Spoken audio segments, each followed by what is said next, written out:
Bonjour ou bonsoir, en tout cas bienvenue dans le Space Montaigne, c'est Noël.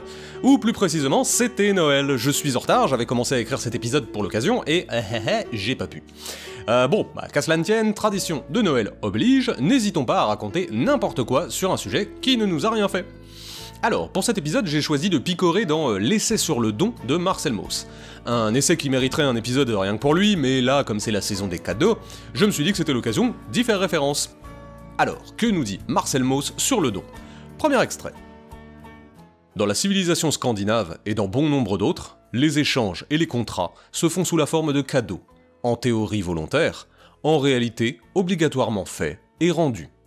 De tous ces thèmes très complexes et de cette multiplicité de choses sociales en mouvement, nous voulons ici ne considérer qu'un des traits, profond mais isolé, le caractère volontaire, pour ainsi dire, apparemment libre et gratuit, et cependant contraint et intéressé de ces prestations. Elles ont revêtu presque toujours la forme du présent, du cadeau offert généreusement, même quand, dans ce geste qui accompagne la transaction, il n'y a que fiction, formalisme et mensonge social. Et nous constaterons que cette morale et cette économie fonctionnent encore dans nos sociétés de façon constante et pour ainsi dire sous-jacente. Marcel attaque en introduction ce qu'il pense avoir analysé comme une perpétuation de l'échange entre les sociétés traditionnelles et les sociétés modernes. Il s'interroge sur pourquoi nous avons passé les fêtes à affiler des trucs à des gens qu'on aime moyennement, le tout en mangeant beaucoup trop gras. Alors, je vous vois venir, non, il ne fait pas mention explicitement de vos fêtes de Noël dans l'essai, mais qui sait, il y a peut-être quelque chose à en tirer quand même. Il ne semble pas qu'il ait jamais existé, ni jusqu'à une époque assez rapprochée de nous, ni dans les sociétés qu'on confond formales sous le nom de primitives ou inférieures, rien qui ressemblât à ce qu'on appelle l'économie naturelle. Bon, je sais que je l'ai déjà dit dans l'épisode sur Graeber, mais permettez que je persiste et signe. Mauss dit en gros la même chose. Il n'y a pas d'état de nature économique dont on peut dire qu'il précède l'économie moderne, en étant simplement plus grossier quoi. Il se propose donc d'analyser plusieurs systèmes d'échange à travers le monde et de montrer à quel point ceux-ci sont complexes et surtout radicalement différents de l'économie de marché qu'ils sont censés préparer, du moins à écouter les économistes peu prompts à ouvrir un livre d'histoire. Alors, je ne vais pas décrire précisément les systèmes d'échange dont Marcel parle dans l'essai, car ce serait très long, mais je vais vous en résumer un rapidement, dont vous avez peut-être déjà entendu parler d'ailleurs. Il s'agit du potlatch. Alors, le potlatch, c'est une pratique qu'on trouve principalement en Amérique du Nord, et plus précisément au septentrion oriental. Au septentrion oriental, au nord-ouest quoi. Ouais, bon, désolé, mon auteur est très empoulé. Alors, durant un potlatch, les différentes tribus se réunissent, et organisent des rites, des fêtes, et, pour ce qui nous intéresse ici, des échanges. Ils échangent des cadeaux, de préférence de grande valeur, que la tribu d'à côté est obligée de recevoir, et qui devront être rendus au moins à même valeur. Alors grâce à cet exemple du potlatch et à quelques autres, Mauss s'interroge donc sur comment se structurent les échanges. Et il en arrive à la conclusion qu'il s'agit, d'une certaine manière, d'un rituel de don organisé par une triple obligation. Petit 1, obligation de donner. A offre un cadeau à B. Bon, jusque-là, c'est plutôt simple. Petit 2, obligation de recevoir. Donc B accepte le cadeau de A. Et petit 3, obligation de rendre. Donc B offre un cadeau à A, qui accepte le cadeau, etc., etc. C'est un système continu, une boucle sans fin de dons, de réception et de contre-dons. Bon, déjà, vous sentez sûrement l'esprit de Noël, et non celui du félin, vous envahir, car aussi différent que ce rituel soit d'une autre, l'on peut y voir quelques ressemblances avec la fête du vieux barbu au conduit de cheminée.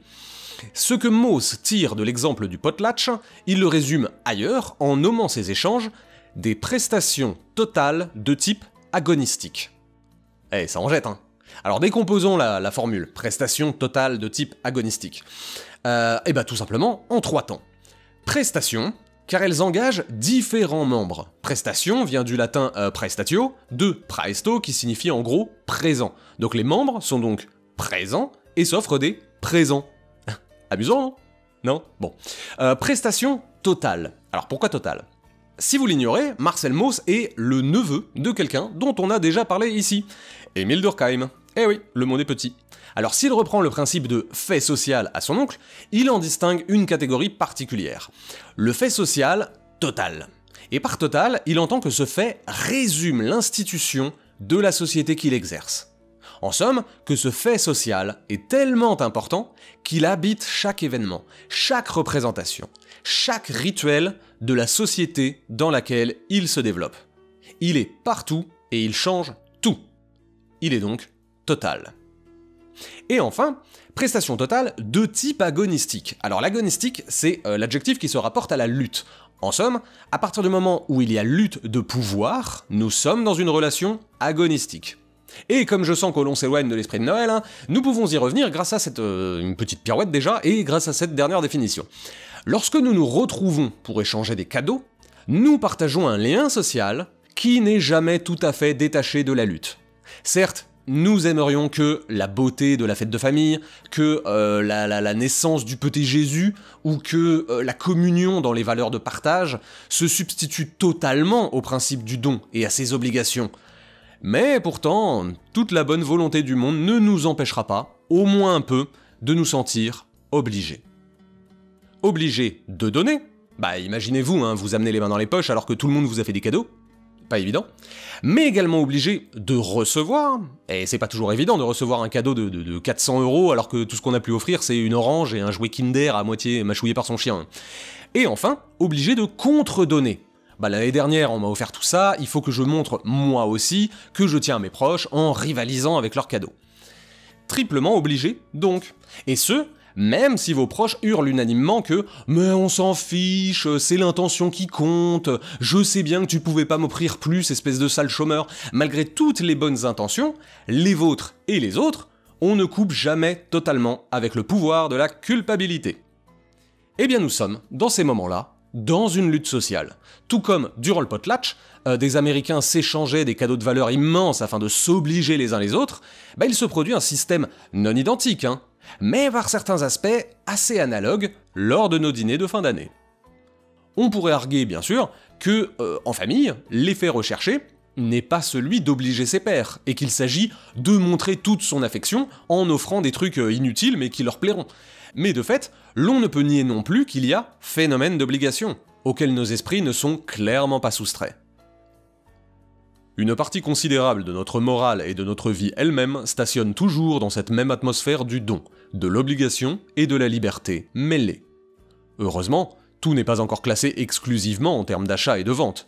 Nous n'avons pas qu'une morale de marchand. Il nous reste des gens et des classes qui ont encore les mœurs d'autrefois, et nous nous y plions presque tous, au moins à certaines époques de l'année, ou à certaines occasions. Les époques de l'année, les occasions, je vous avais dit qu'il parlait de Noël. Bon, bref, je vais pas le faire mentir non plus, et le principal n'est pas tant là qu'ici. À plusieurs reprises, on a vu combien toute cette économie de l'échange-don était loin de rentrer dans le cadre de l'économie soi-disant naturelle, de l'utilitarisme. Tous ces phénomènes si considérables de la vie économique de tous ces peuples, et toutes ces survivances considérables de ces traditions, dans les sociétés proches de nous ou dans les usages des nôtres, échappent aux schèmes que donnent d'ordinaire les rares économistes qui ont voulu comparer les diverses économies connues. Comment? L'être humain offrirait donc à perte? Il aurait des comportements qui ne seraient pas uniquement portés sur la préservation de son capital sous prétexte d'une sorte de lien social chelou et qui n'apporte rien?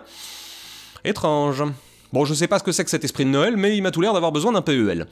Alors, ce que Marcel explique lumineusement ici, est qu'il serait malhonnête de parler d'une économie primitive afin de justifier une posture évolutionniste menant à notre société moderne. N'étant pas que des agents économiques cohérents et raisonnables, nous ne percevons pas le cadeau et le présent comme de simples valeurs d'usage, dépendant de la valeur d'échange. Si tant est qu'un cadeau puisse être résumé à son prix en bon cadeau, Bon, j'ai déjà traité de tout ça dans le Space Mountain précédent, je vous y renvoie donc.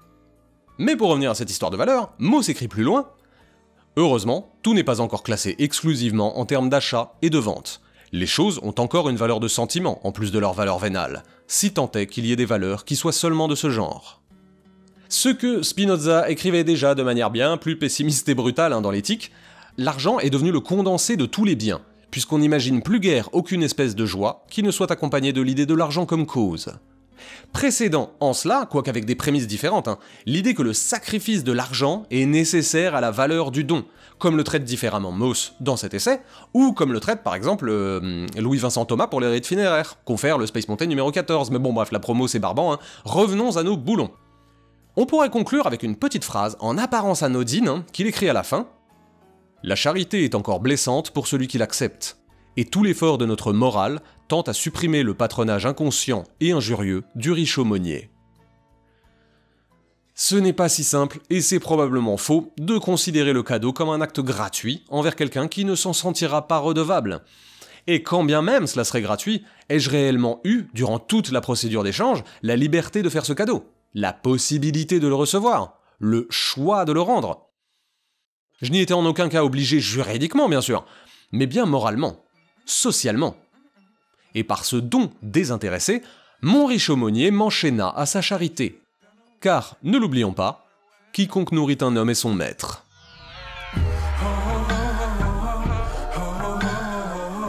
Non, t'auras pas de cadeau parce que ta famille est pauvre. Toute ta famille est pauvre. Toute ta famille est pauvre. Donc t'auras pas de cadeau parce que ta famille est pauvre. Where my cookies at? Where my cookies at? Où sont mes cookies, bitch? Where my cookies at? Where my